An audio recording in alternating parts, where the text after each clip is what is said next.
Welcome to the DayZ Devblog for September.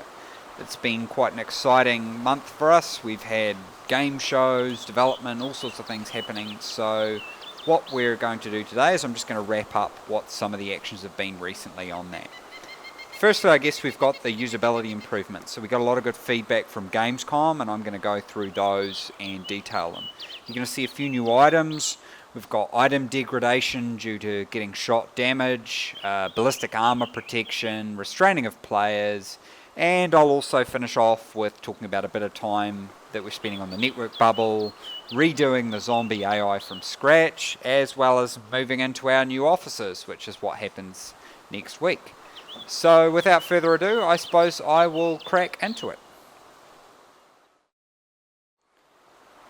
Right, it's been a while since the last Devblog. This time I really wanted to make sure that I was getting a good clear message across and had good audio and everything else, so let's hope it goes well. What I really want to show is a large area of work that we've been doing based on usability from Gamescom, which was a convention in Cologne, Germany recently, where we had a lot of players. I don't know how many, but we had like 20 computers, people playing through constantly. So there was a lot of usability stuff that came up, and while we're working on the core network architecture and finishing that off, we thought it was a good chance to make it a lot easier to use. So I'm sure by now those who are familiar with the project will have seen the new inventory screen. So we did a lot of work making sure it was good before Gamescom, but we learnt a lot. So one thing that people were often trying to do, it's easier if I use this one here, is a lot of this context related feedback to tell people what they want to do. So you can see here I can actually swap that item out with one that's on the ground like that, and I can do the same thing on the weapon. So a lot of people were trying to do that and it wasn't working and they get real frustrated. So we think that's gone a long way, just simple little things like this, to making it a lot more flexible. As well, same thing with the buttstock, that's a 2-spot item, and yeah, so it works a lot better. And the same deal works with clothing as well, which was something that people were trying to do. So they were trying to drag it on them or drag them in, like directly onto the item or something like that. So let's say I didn't know how the slots work. I can just drag it onto the player there, and you can see that it's actually swapping the items in and out. So I think that's going to go a long way to helping the player explore, because when we're not providing feedback, players are getting really confused. We've started looking at things like containers, a real yellow theme going on in today's Devblog. So at the moment you unfortunately can't put the containers into your hands.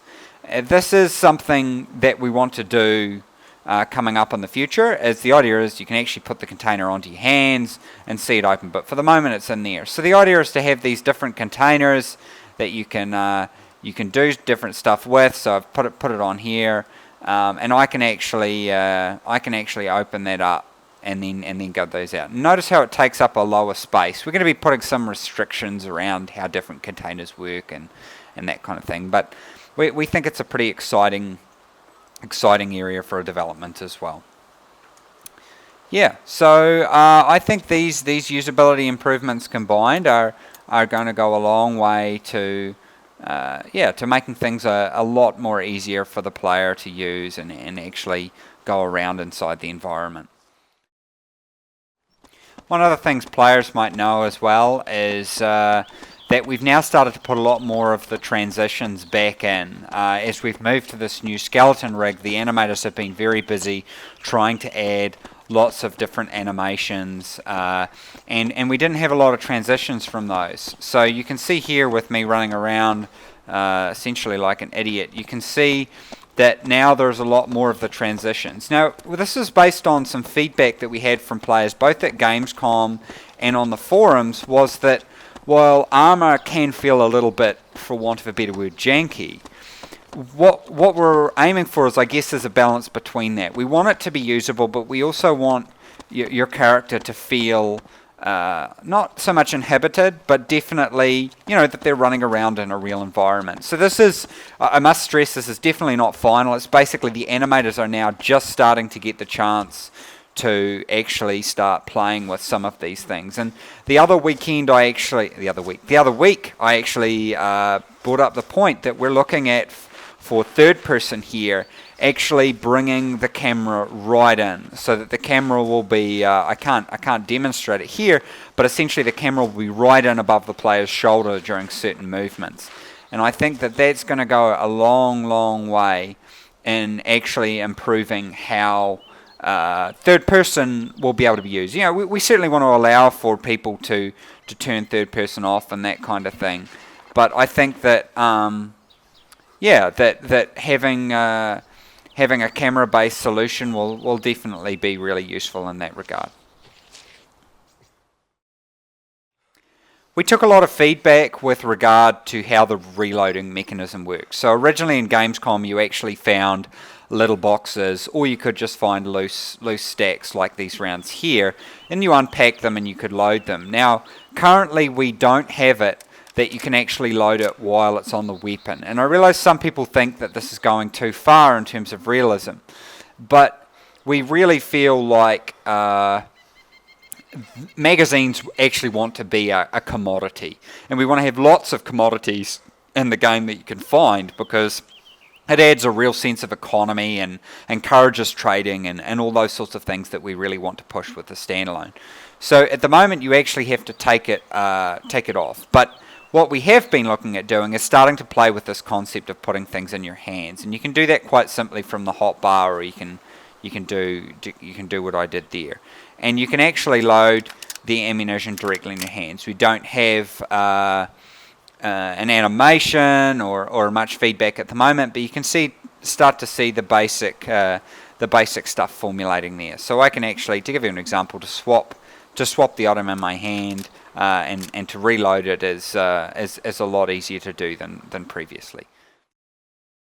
So here in front of my avatar here, you can see 3 sets of boots, each with varying states. So the ones right in front of me here are actually in excellent condition, the ones to the right are damaged, and the ones on the left are destroyed. So your item damage has a significant impact on how your player actually functions, and so we'll take a look at how that looks in the inventory now.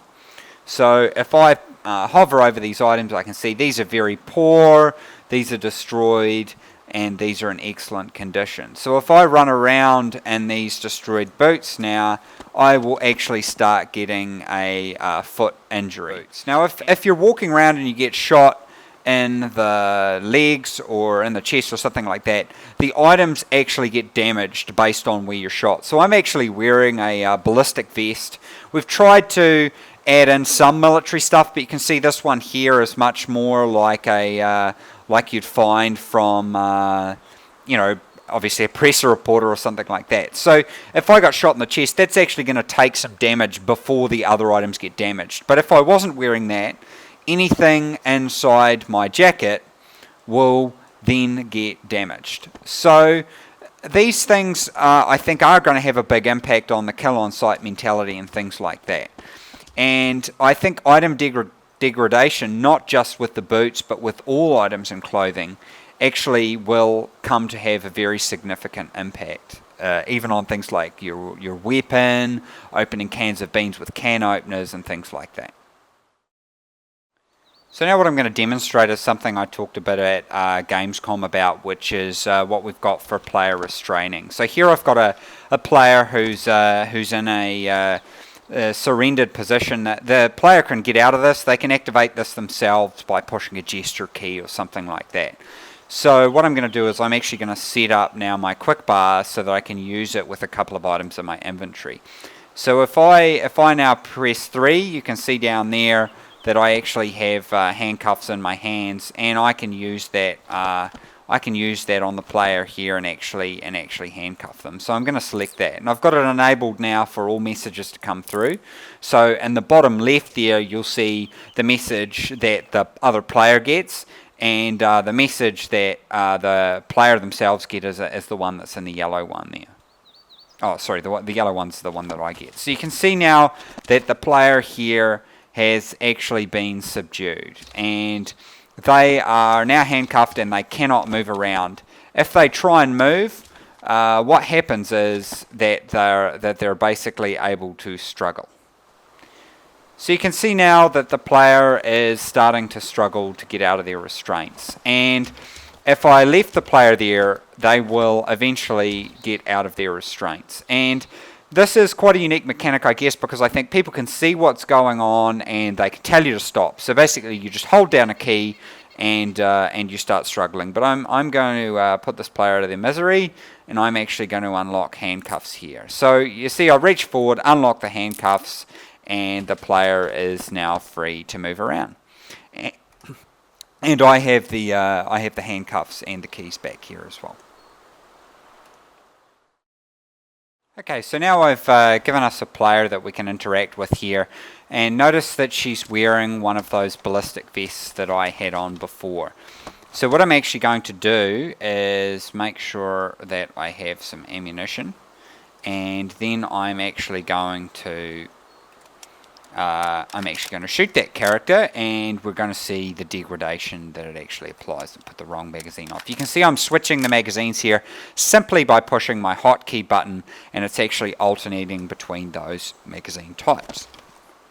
So now, if I shoot this lovely lady in the chest, you can see that at the moment nothing happens except the press vest has got a little bit damaged. So this is something that's really useful for various player mechanics. Okay, so the player got a little bit hurt there, and you can see that the vest itself is now starting to get completely and utterly destroyed.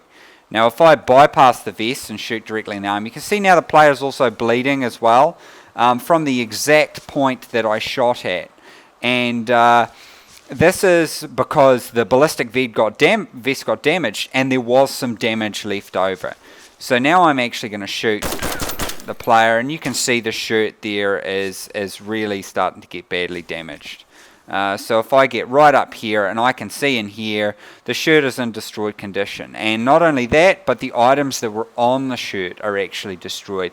And I think that this is a really key aspect that we're actually adding, and the fact that we're able to do this is because we spent so much time redoing the inventory system to be this object-oriented system, and it allows us to add all sorts of attributes to values.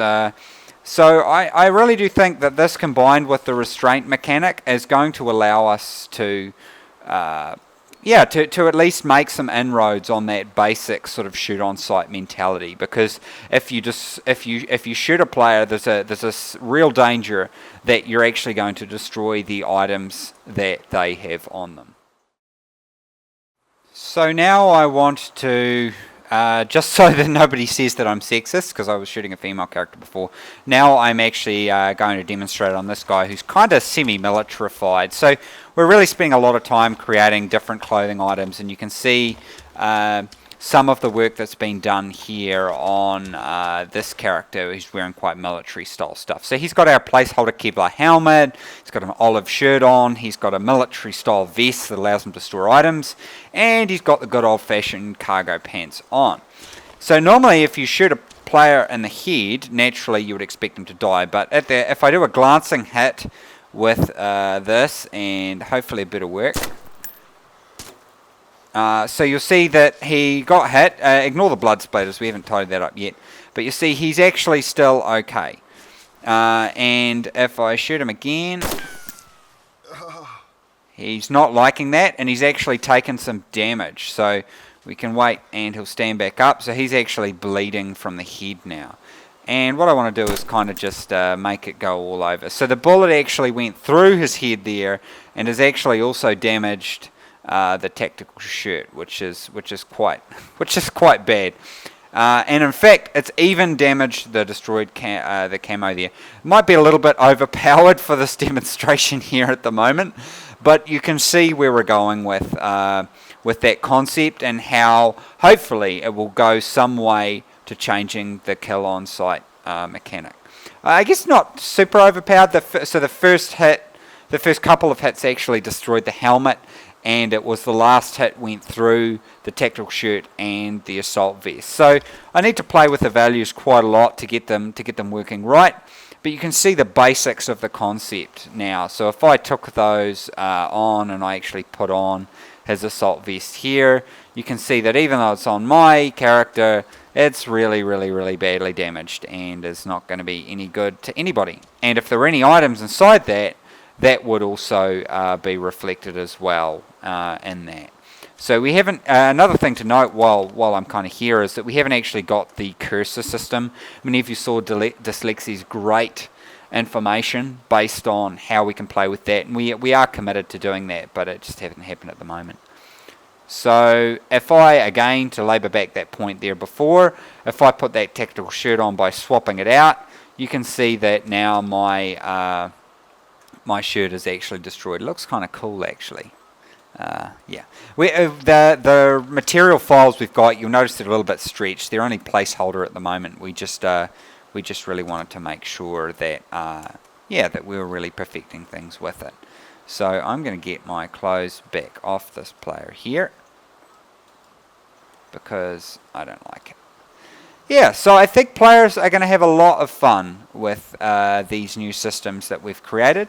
I know we've had a lot of fun making them, and we're really excited to see what impact it's going to have on the